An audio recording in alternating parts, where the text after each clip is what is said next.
So when it comes to The Simpsons, I'm pretty much a quintessential normie. I absolutely love seasons 3 through 8, and everything before and after that gets a bit complicated. Season 1 is a bit rough, Season 2 is a less rough but still not the best. Then of course, post-classic is a different discussion altogether. I'm of the mind that there was never a point where the series flicked a switch and became bad, so much as I think there was a gradual diminishment to where you had fewer and fewer classic episodes and then fewer and fewer good episodes per season. Apparently it's gotten good again, I wouldn't know. But even at its worst, I think The Simpsons is usually just mediocre. The lack of truly bad episodes is partially why I think people talk so much about the few that there are. Hence what I'm going to be doing today, discussing The Simpsons episode that was so bad it made me quit watching altogether. And no, we're not talking about Lisa Goes Gaga, I checked out 19 episodes before that.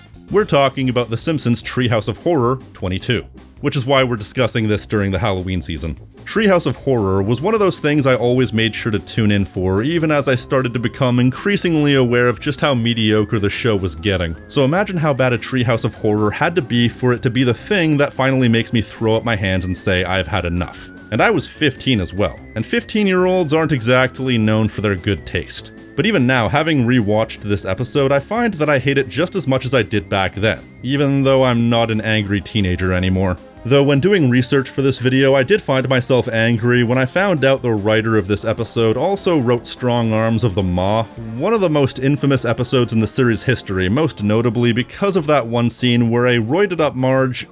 You know what, I'm not gonna say it. Let's just say it's an infamous episode for a reason. Treehouse of Horror 22 opens up seemingly without any credits or anything in a segment where the kids are returning from trick-or-treating but then get their candy taken away to be donated. I take your sugary sweets and I give you healthy items. It's funny, I grew up with a couple of kids whose parents did things like this. It was usually to do with those old wives' tales about people putting drugs into Halloween candy, and I never questioned it before, but looking at it, that is such a ridiculous thing to believe. That is an obscene waste of drugs. There's a mildly amusing line here about the armed forces. That candy goes to our fighting men and women overseas. It's our way of letting them know we're having fun back here.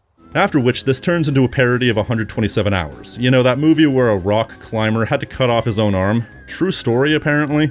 This being Treehouse of Horror, everyone's personalities are exaggerated, particularly Homer's. He's far bigger of an idiot and far bigger of a douchebag than he would normally be. Hence his propensity to take the candy for himself and his propensity to bite off his own arm instead of waiting 20 minutes to be rescued. And then it's revealed he bit off the wrong arm. A funny gag had it not been blatantly ripped off from a Happy Tree Friends episode from nearly a decade earlier. No, seriously, both these episodes are based off the same incident and both have the same gag. It's too much of a coincidence to not be ripped off, except Homer goes a step further and also bites off his leg, because repetition is funny. But twist, he never had the candy to begin with. Double twist, that mini segment was just the opening credits. So you had one decently funny line in just under 3 minutes and a joke with a derivative punchline. That doesn't bode well for the rest of the episode, especially now that we've wasted a significant chunk of time. Each segment is allotted less than 7 minutes to tell its story by default, and now they get even less than that because between the overlong intro and outro, that leaves the segments all of 5 minutes to tell their stories. Then again, giving them less time could only benefit the first segment, the diving bell and the butterball. You see, normally how these things go, they lead with their best segment to get the viewers hooked. It's usually the second segment that's often considered the worst. Meanwhile, in this case, they led with what is inarguably the worst Treehouse of Horror segment in history. That's not one hint of an exaggeration, it's popularly considered the bottom of the barrel. This is a parody of The Diving Bell and the Butterfly, a French indie film from 2007. What a weird thing to pull from. In the story, Homer, after getting bit by a spider, comes down with a case of locked-in syndrome, a rare disease which leaves the victim almost entirely paralyzed. Now, you may be asking at this point, isn't Treehouse of Horror supposed to be about horror? How are they supposed to make a horror segment out of this? The answer is, they don't. There's not a single scary thing about this scenario, it's just a segment of Homer coping with life completely paralyzed. So if it's not going to be scary, the best it can hope to be is at least funny, and it's really, really not. This episode has one joke until the end. Much like in the movie it's based on, Homer finds a way to communicate, and it's through... farting? Oh my god! Do you realize what this means?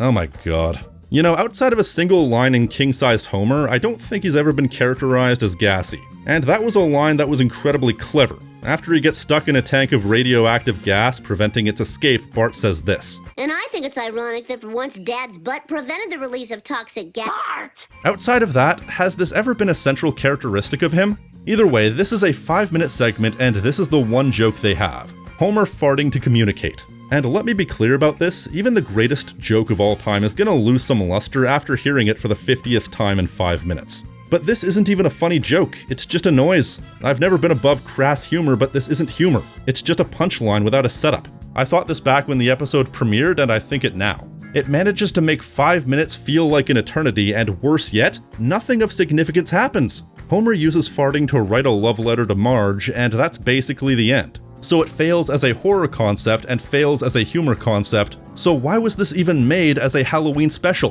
Does this segment do anything well? Well, the last 30 seconds are genuinely well made. Homer gets bit by a second spider and gains the power of Spider-Man, but he's still paralyzed. So he's swinging around stopping criminals while locked in the same position. He's got the proportionate strength of a paralyzed spider! That was genuinely funny, and had that been the whole segment, I could see this being at least funny, but it's the last sequence of jokes in a series of quote-unquote jokes.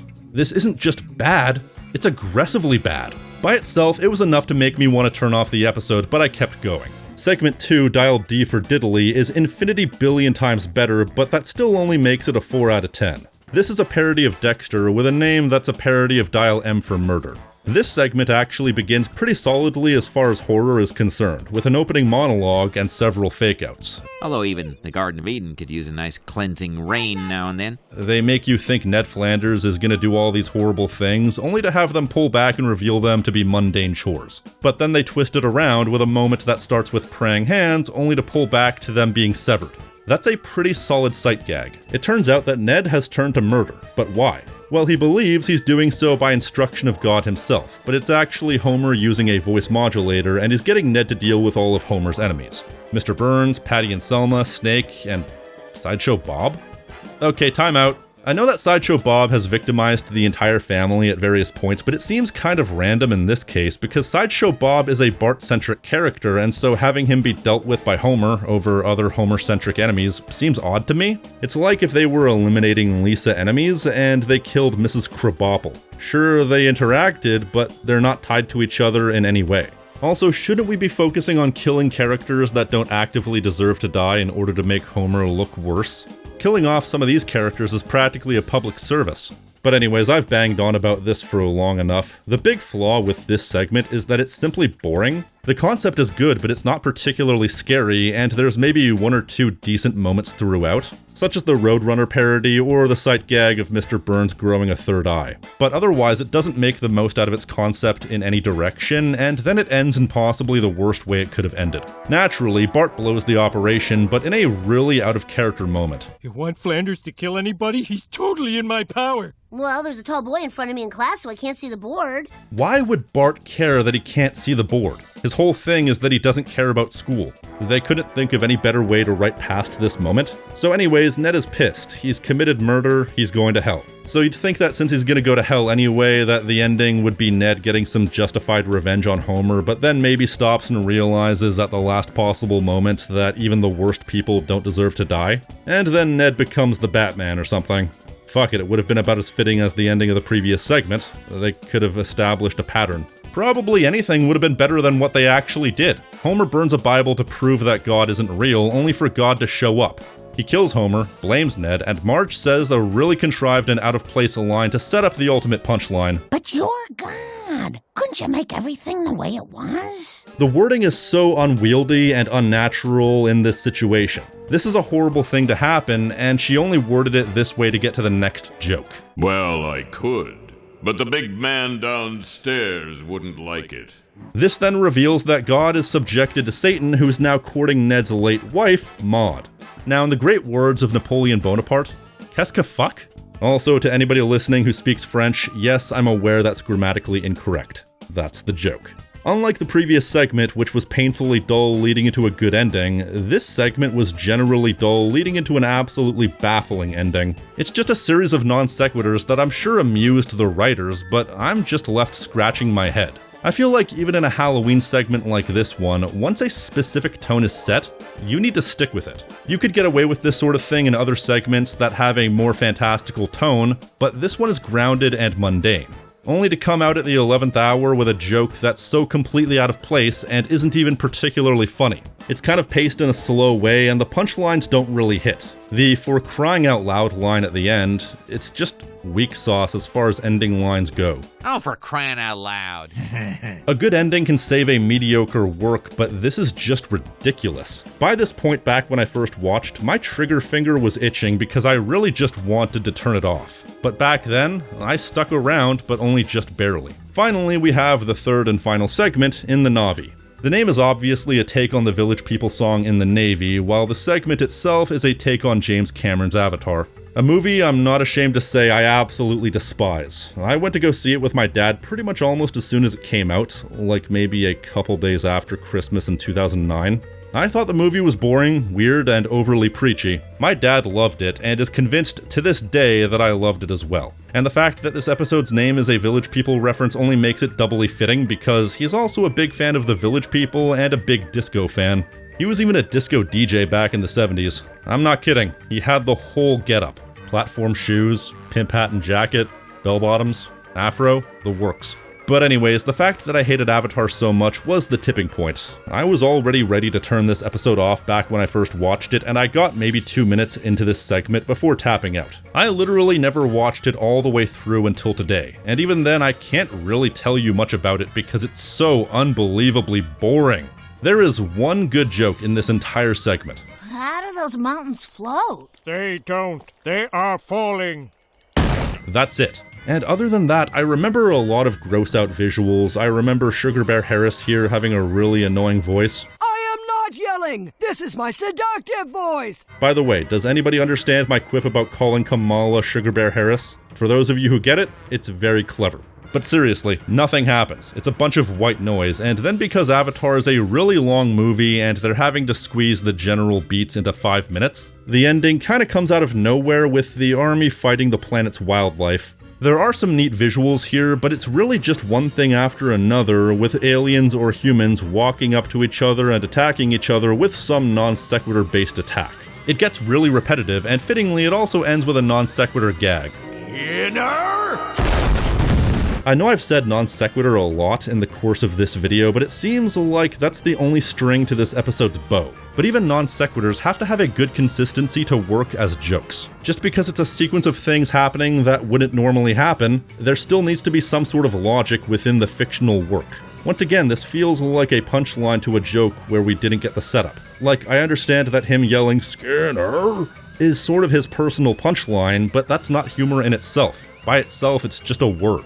The alleged humor of this moment is built off the audience's expectations of the character, not something that happens in the episode itself. So what, is the joke here that he blames everything on Seymour even when Seymour is nowhere to be found?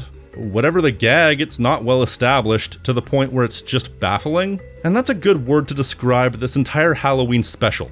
Baffling. Personally, I wish I knew what was going on in the writer's room. Because we're talking about the yearly episode of the show where they can do theoretically whatever they want, and as such is reliably one of the best episodes of any given season. But in this case, you have a boring segment with a terrible ending, and one of the worst things ever put on television. I mean, in fairness, the previous year's Treehouse of Horror wasn't the greatest thing ever. I remember the Jumanji parody being kinda boring, the Dead Quiet parody was interesting but also boring, but there was at least one fun segment in Tweenlight, their parody of Twilight with Daniel Radcliffe of all people playing the part of Edward Stand-in, but Treehouse of Horror 20 the year before that was a certified hood classic.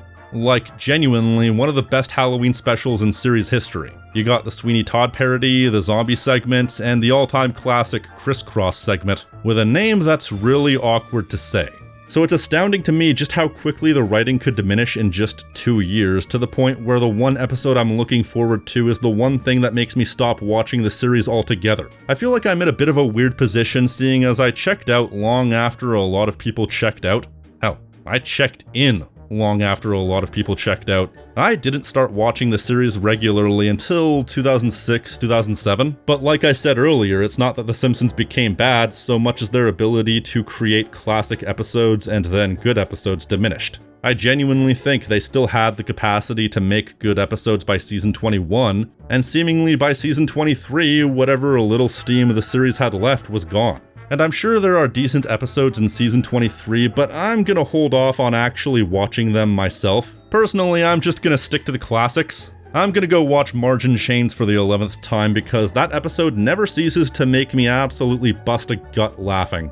That's all I've got. If you like this video and want to support the channel, be sure to leave a like, tell me what you think in the comment section, subscribe, and hit the notification icon so you're always up to date on what I'm doing. I've been the King of Snark Style right here on Tactical Bacon Productions, and I will see you next time. Stay crispy, my friends.